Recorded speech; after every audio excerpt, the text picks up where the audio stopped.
mơ lục cầu nè gì bị trơn phong đầy phong ôi dạ bay bố lên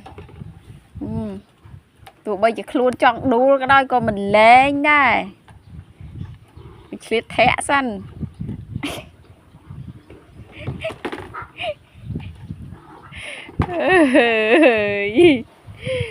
cái thì đây cái đi gì thì ta cái thì ta cái thì đây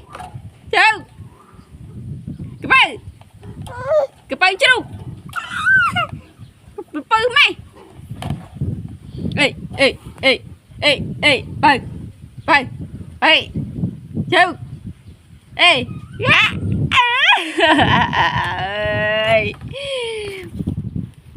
bà lê như ta lại được cười bà lê như ta để có nhà tiền lại rồi vào lại bị từng hai lượt rồi tao trường thằng anh đang tê tao trường hay đang sạch trắng